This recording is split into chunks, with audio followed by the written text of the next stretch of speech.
입법, 사법, 행정부 간의 권력 분립은 민주주의의 기본 조건입니다.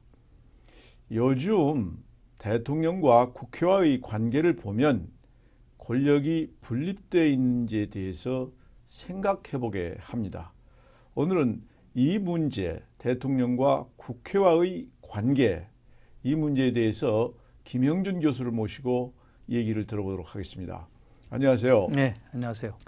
요즘 이 국회, 특히 여당 경우에 대통령께서 말씀을 하시면 이게 하명을 받아가지고 일하는 듯한, 우리가 잘 모르고 얘기하는 것인지도 모르겠습니다만 그런 느낌을 가끔 주는데요. 요즘 그 대통령과 그리고 국회와의 관계에 어떻게 생각하십니까? 일단 우리 교과서적으로 말씀을 드리면요. 대통령 중심제 국가에서는 권력 분산이 제1의 원칙입니다. 견제와 균형. 내각제는 엄밀하게 따지면 권력이 융합이 되는 거죠.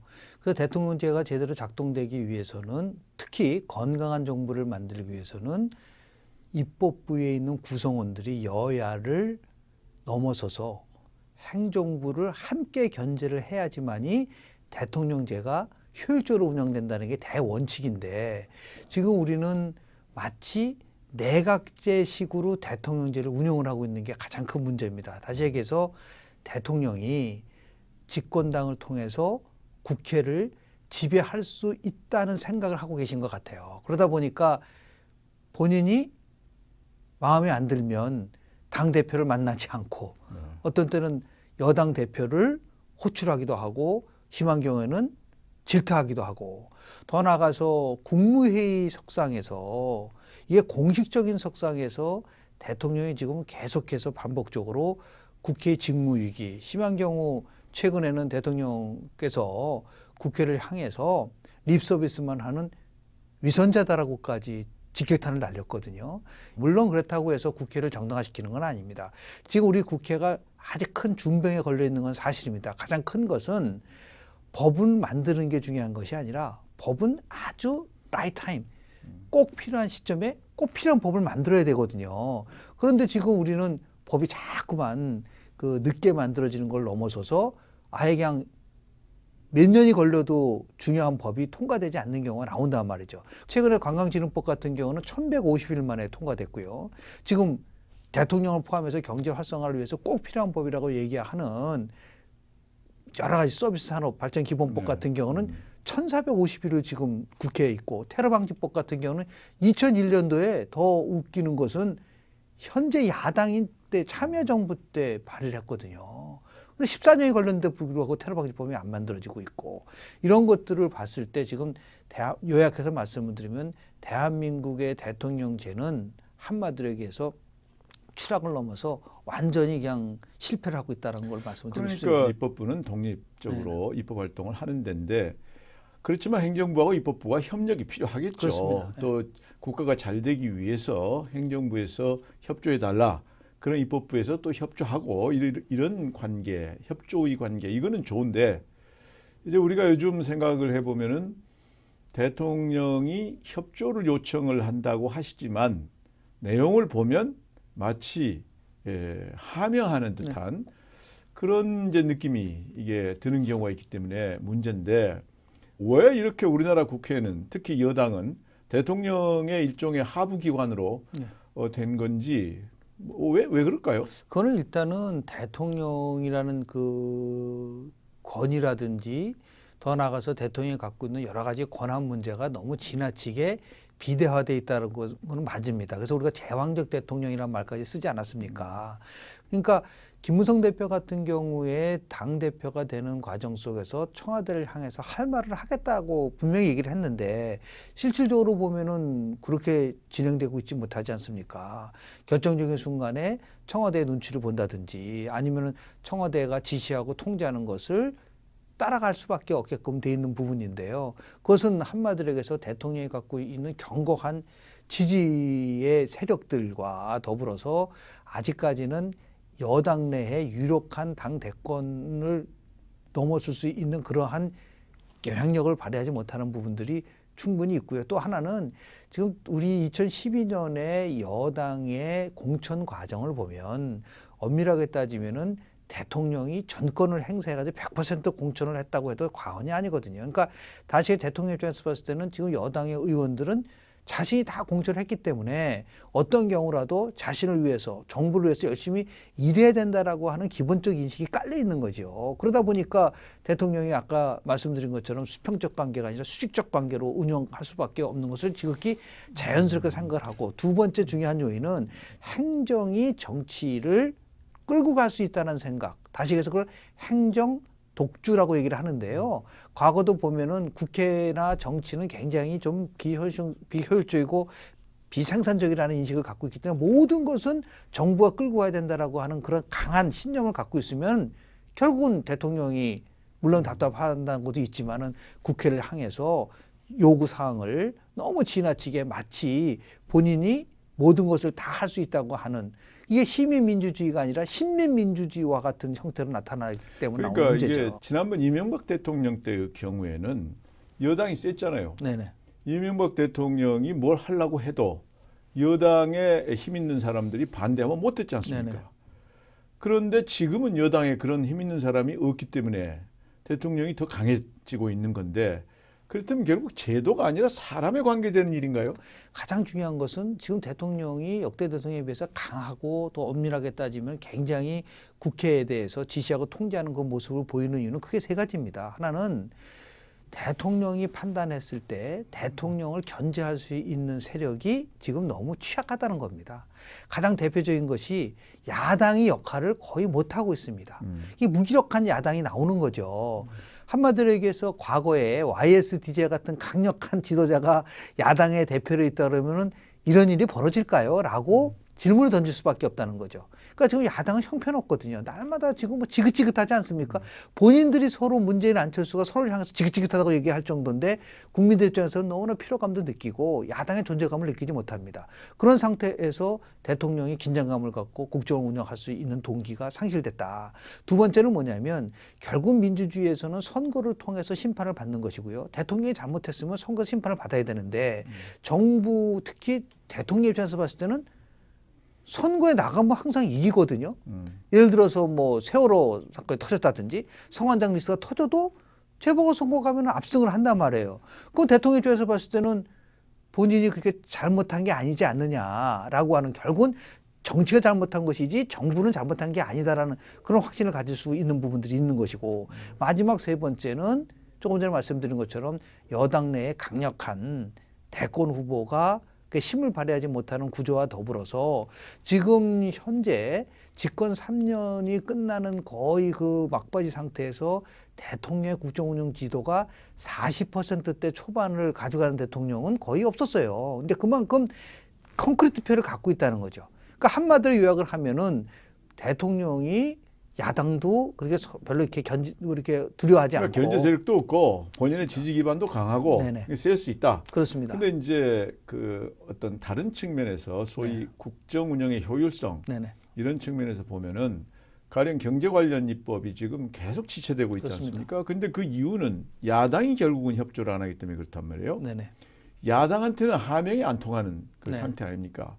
그렇다면 야당한테는 협조를 구해야 되는 건데, 그런 면에서 보면은 이 소통을 통해서 협조를 좀 더 적극적으로 요구하는 그런 것이 좀 결여된 것이 현재 야당이 저렇게 전혀 협조하지 않고 있는 그런 상태로 볼 수 있다. 그런 건 어떻게 생각하세요? 그렇죠. 그 지금 지적하신 게 뭐 100% 옳습니다. 예를 들어서 우리는요 2012년 5월 달에 국회 선진화법이라는 것이 만들어졌습니다. 국회 선진화법은 잘 아시다시피 다수결의 원칙이 깨지고 소수 독재가 정당화되는 5분의 3 이상의 동의를 얻어야지만 쟁점법이 통과될 수 있거든요. 경제활성화법이 왜 통과 안 되냐면 야당이 반대를 하고 있는 거 아니겠습니까? 야당이 지금 뭐 127석을 갖고 있기 때문에 야당이 훨씬 더 그 강력한 그 투쟁을 할 수 있는 구조적인 요건이 마련된 것이죠. 제가 미국의 예를 들어보겠습니다. 미국의 레이간 대통령이 8년 동안 통치를 했는데 6년 동안이 실은 스플릿 가버먼트, 디바이드 가버먼트라 해가지고 우리식으로 표현하면 여소야대였습니다. 그리고 클린턴 대통령도 마찬가지로 8년을 통치를 했는데 6년을 여소야대였었고, 잘 아시다시피 94년도 당시에 미국 하원에서는 깅그리치 돌풍이 일어나가지고 공화당이 완전히 장악을 했거든요. 근데 문제는 뭐냐면 레이간 대통령이나 클린턴 대통령 같은 경우는 퇴임 직전의 지지도가 굉장히 높았어요.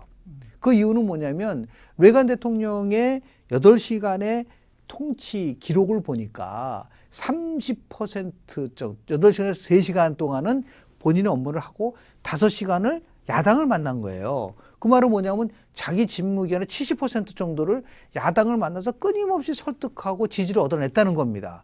다시 이런 것들이 지금 한국적 상황에서는 미국의 여소야대보다 더 심한 상황이에요. 왜? 국회 선진화법이 있기 때문에. 그렇다고 한다면은 역설적으로 얘기를 하면은 박근혜 대통령은 레이간 대통령보다 훨씬 더 많이 야당을 만나야 된다는 겁니다.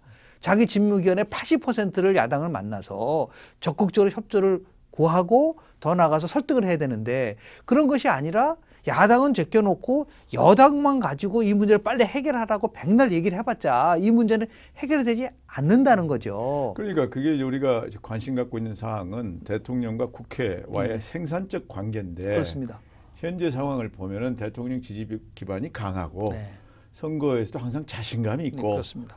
또 갖고 있는 힘이 네. 여당 대표 정도는 장관급이고 네네. 전직 여당 대표가 지금 장관 아니에요?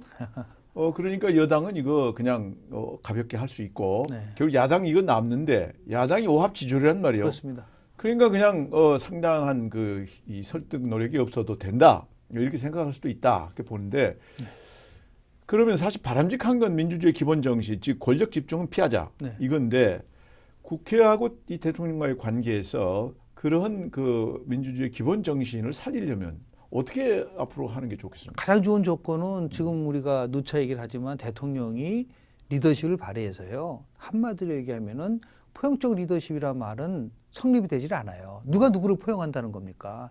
다시 얘기해서 상생적 리더십인 거죠. 국회와 행정부가 서로 윈윈할 수 있게 할 수 있는 방법은 그건 대통령의 리더십에 달려 있는 것이고 대통령이 지금보다도 10배, 20배 더 강하게 야당과 소통을 해야 된다는 게 근본적인 것이고요. 두 번째는 뭐냐면 결국은 야당이 현재 같은 상황에서는 백약이 무효다. 저는 그런 면에서 볼 때는 야당이 큰 죄를 지고 있다고 봅니다. 저 야당은 서로 혁신과 변화를 서로 얘기하고 있지만 문재인 대표나 안철수 전 대표나 국민들의 입장에서 봤을 때는 야당이 얘기하는 변화 혁신은 관심이 없고 다 밥그릇 싸움으로 비치거든요. 그렇기 때문에 빨리 문재인 대표, 안철수 전 대표가 모든 기득권을 내려놓고 야당이 국민들에게 사랑을 받을 수 있게끔 전환해야 된다. 특히 투쟁이 아니라 경제를 살리고 국가를 살리고 국익을 위하는 전혀 새로운 길을 야당이 가야지만이 이 문제가 해결되고 마지막으로는 여당도 무조건 대통령 얘기한다고 지시하고 통제하고 따라간다고 한다면 그건 해법이 될 수가 없습니다. 할 말을 하는 대표가 되겠다고 하는 말이 그건 빈말이 아닌 거예요. 특히 여당과 야당의 가장 큰 문제가 뭐냐면 국민들이 요구하는 어젠다를 실현시킬 수 있는 나름대로의 의지와 신념과 철학과 대안을 가져야 되는데 그런 거 없이 그냥 당내에 투쟁에만 매몰되고 있는 상황 속에서는 전체적으로 문제적 해법이 될 수가 없습니다. 야당은 좀 복잡한 것 같고요. 네네. 여당이 역시 그 국회 다수당이니까 네네. 여당 국회의원들이 사실 정말 약해 보이거든요. 네네. 한마디 하면 그냥 전부 죽는 이라고 그럴까. 내일까지 뭐 해 그러면 내일 하잖아요. 네. 기본 원인은 공천권 아니에요. 그렇습니다. 근데 우리나라 정당 여당은 항상 대통령이 공천권을 갖고 있나요? 지금 박근혜 대통령이 가장 강조하는 것이 비정상의 정상 아닙니까? 과거 대통령이 모든 것을 쥐겠어 그건 비정상적인 상황이기 때문에 이제는 정상화시켜야 된다. 문제는 뭐냐면 집권의 여당을 향해서 대통령이 특히 현재 권력이 미래 권력을 만들겠다고 하는 욕구가 너무 강해서 공천권에 개입을 하면 할수록 여당은 분열된다라는 것이 법칙이거든요. 2008년도 대통령 선거에서 당시에 이명박 대통령이 공천권을 행사하지 않았습니까? 그랬을 때 박근혜 대통령은 그 당시에 전직 대표였지만 국민도 속았고 나도 속았다는 말로써 이명박 대통령의 공천 개입을 강력하게 반대하지 않았습니까? 그렇기 때문에 현직 대통령이 지나치게 공천권에 개입을 한다면은 여당이 굉장히 불행해질 수밖에 없는 것이고, 두 번째는 뭐냐면 그렇게 해서 선출된 현역 의원들이 결국은 대통령의 견제 세력이 되지 못하고 대통령의 눈치만 보게 된다는 거죠. 다시 얘기해서 지금 우리 국회의원들이 300명이지만 엄격하게 따지면은 대통령 명령 하나에 모든 것이 움직여지게 되는, 의원들의 자율성과 책임성이 상실되면은 국회는 정상화될 수도 없고, 문제는 될 수 없습니다. 그건데 네. 민주주의 정신, 즉 네. 상호 견제, 힘의 균형 이거 아니에요? 네. 그래서 상권 분립이란 말이 나온 거고, 그런데 국회를 구성하는 여당 국회의원들이 대통령이 공천권을 갖고 있기 때문에 대통령 눈치를 안 볼 수가 없다. 그래서 오픈 프라이머리라는 말이 이제 나왔지 않습니까? 네네. 그게 나왔음에도 불구하고 대통령을 모시는 분들이 안 된다고 하니까 또 안 되잖아요. 네. 근데 권력은요, 집중하고 연장하려고 하는 속성이 있어요. 그런데 문제는 뭐냐면 이 권력을 견제받지 않을 경우는 더 위험해진다는 겁니다. 지금은 대통령이 굉장히 힘이 세 보이고 모든 것을 다 좌지우지할 수 있다고 생각을 하지만, 실질적으로 내년도 총선이 끝나고 나면은 결국 3년 반을 향해서 가게 되거든요. 자연스럽게 5년 단임제 대통령 속에서 레임덕이 나올 수밖에 없는데, 대통령이 자신의 호위무사를 많이 양산해서 퇴임 후까지를 고려해 보겠다라고 한다는 것은 엄밀하게 따지면 그런 적도 없고 그래서도 안 되는 거죠. 그런 그렇지만 면에서 봤을 이번에는 때 성공할 수 있다고 다 생각하는 다 거예요. 그렇습니다. 제가 경험한 모든 역대 대통령들은요, 두 가지를 항상 얘기했어요. 뭐냐면 나는 예외다. 예? 그리고 두 번째는 나는 성공한다. 이 두 가지를 항상 얘기했었습니다. 그러니까 그건 역사적 경험이 그렇다. 그렇습니다. 그러나 힘을 가진 사람은 항상 나는 애외다. 네. 이렇게 생각한다. 막 그게 우리 참 여러 가지 좀 아쉬운 면도 있지만 또 현실이 또 그렇고, 네네. 결국 여당은 어쩔 수 없다 치고 네네. 여당 대표는 한마디만 하면 그냥 네. 곧 죽더군요. 그럼 결국 야당이 잘해줘야 되는데 네. 야당도 보면 이거 한심한데 야당 어떻게 생각하세요? 저는 좀 문재인 대표한테 좀 얘기를 하고 싶은 거는, 그분이 진짜 총선에서 이기고 정권을 교체할 마음이 있는지에 대해서 좀 물어보고 싶어요.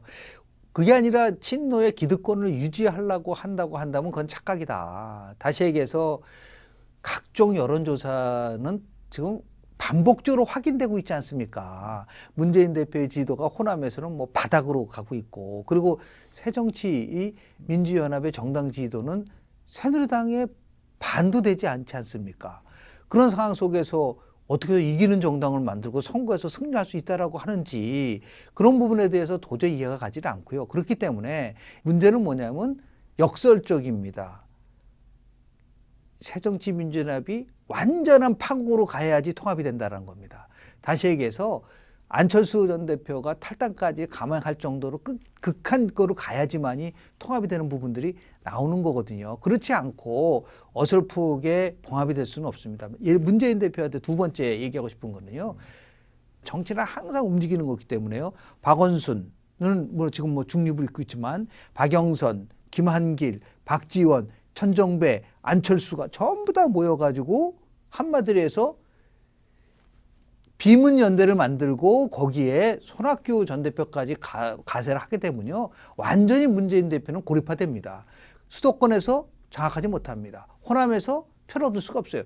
그런 위험한 도박을 하고 있는 겁니다, 문재인 대표가. 그런 의미에서 이제는 결심을 해서 결단을 내려서 하나 될 수 있는 모습을 보여주지 않으면 문재인 대표는 두고두고, 오히려 본인은 분열 때문에 통합전당당을 안 한다고 하지만 오히려 그런 것이 지금 분열을 가속화시키고 있지 않습니까? 결국은 이제 이런 생각이 드는군요. 지금 야당 이대로 가면 네. 다음번 총선에서 새누리당이 180석 이상을 얻을 수 있고, 네네.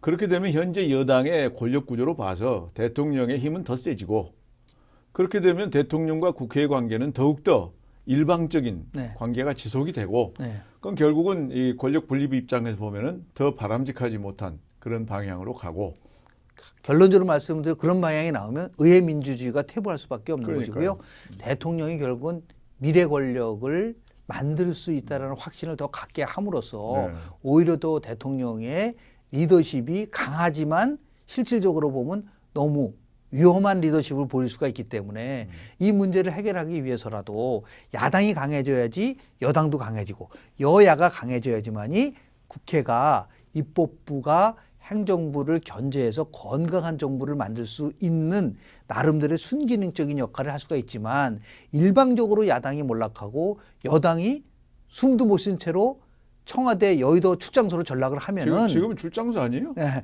그럴 경우에는 결국은 어떻게 우리가 생각하세요? 할 때 출장소라고 생각하세요? 지금 아니요. 많은 부분 속에서도 그런 지적이 많지 않습니까? 그리고 대통령을 굉장히 제가 볼 때는 여당 의원들이 무서워하는 것 같아요.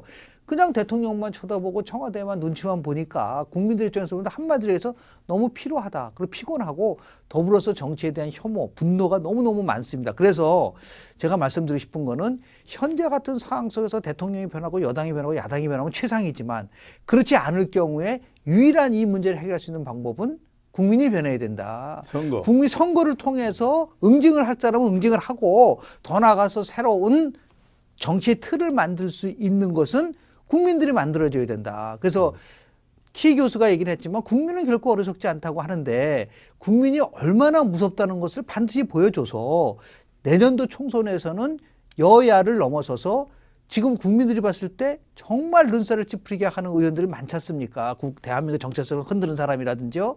아니면 갑질하고 막말하고 지역 감정을 부추기고 더 나아가서 권력에 줄 서고 개파에 줄 서는 사람들 그리고 더 나아가서 성희롱, 부패 이런 사람들을 강력하게 응징을 해가지고 다시는 여의도에 발을 못 붙이게끔 만들어야지만이 국회의원들도 각성을 하고 자신이 근데 그런 사람일수록 공천을 다시 잘 받던데요. 그렇기 때문에 응징을 해야 된다는 겁니다. 국민들이 그런 사람들을 면밀히. 그 제가 이런 말을 합니다. 대통령에만 수첩이 있는 게 아니라 이제 국민들 수첩을 꺼내서 깨알같이 다 적고 누가 잘했고 못한 거를 잘 적은 다음에 그 수첩을 토대로 해서 수첩을 2016년 다 하나씩 갖자. 그렇습니다. 국민들도 수첩 장사 잘 되겠네요. 민주주의 제도에 있어서 권력 분립은 아주 중요합니다. 대통령과 국회와의 관계도 이 권력 분립의 차원에서 재정립되는 것이 바람직합니다. 모든 것이 여의치 않을 경우에는 국민이 선거에서 그런 방향으로 국회가 구성되고 권력 구조가 형성되도록 노력하는 길만이 우리가 바라는 그런 바람직한 민주주의 제도를 정착하는 길이라고 봅니다. 오늘 김영준 교수 감사합니다. 네, 맞습니다.